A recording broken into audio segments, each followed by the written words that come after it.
સામાન્ય રીતે લગ્ન બાદ દીકરી સાસરે જાય છે, પરંતુ આપણા દેશમાં એક ગામ એવું પણ છે જ્યાં દીકરીઓના લગ્ન તો ધૂમધામથી થાય છે, પરંતુ તે સાસરે નથી જતી અને ઉમ્રભર પિયરમાં જ રહે છે. એનાથી વિપરીત જમાઈને પોતાની સાસરીમાં આવીને રહેવું પડે છે. સંબંધો જોડતા પહેલા એ નક્કી કરવામાં આવે છે કે લગ્ન બાદ છોકરાઓએ પરણીને સાસરે રહેવા આવવું પડશે. માત્ર એટલું જ નહીં, પરંતુ જમાઈઓ માટે રોજગારીની વ્યવસ્થા પણ સાસરીમાં કરવામાં આવે છે.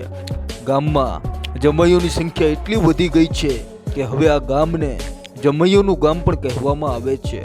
આપને સાંભળવામાં અનોખું જરૂર લાગશે, પરંતુ સચ્ચાઈ આ જ છે. નમસ્કાર મિત્રો, હું છું જીગર અને હું લઈને આવ્યો છું આપના માટે એક નાનકડી રોચક કહાની. કહેવાય છે કે દીકરી પારકા ઘરની અમાનત હોય છે, પરંતુ એક ગામમાં આ કહેવત બિલકુલ લાગુ નથી પડતી. કોઈ પણ છોકરાને એ શરત બિલકુલ માનવી પડે છે કે લગ્ન બાદ તે સાસરી જેનું ઘર હશે, અને આખરે એ ગામનો એ રિવાજ છે. પરંતુ શું આપ જાણો છો કે આખરે આવો રિવાજ શરૂ કેવી રીતે અને કેમ થયો? તો એના પાછળની એક રોચક કહાની છે. ઉત્તર પ્રદેશના કૌશાંબી જિલ્લામાં આવેલું હિંગોરપુર, જ્યાં વર્ષો પહેલા દહેજના મામલાઓ ખૂબ વધી ગયા હતા, જ્યાં દીકરીઓને દહેજ માટે કરેલું હિંસા અને હેરાન કરવામાં આવતી. આ પ્રકારના મામલાઓથી ગામ લોકો હેરાન થઈ ગયા.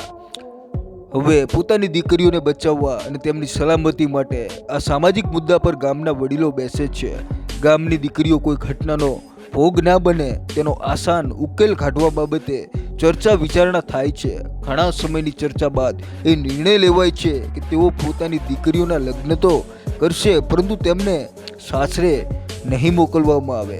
હવે આ મુદ્દો સામાજિક અને ગામની દીકરીઓના હકમાં હોય છે, એટલે બધા સહમત થાય છે.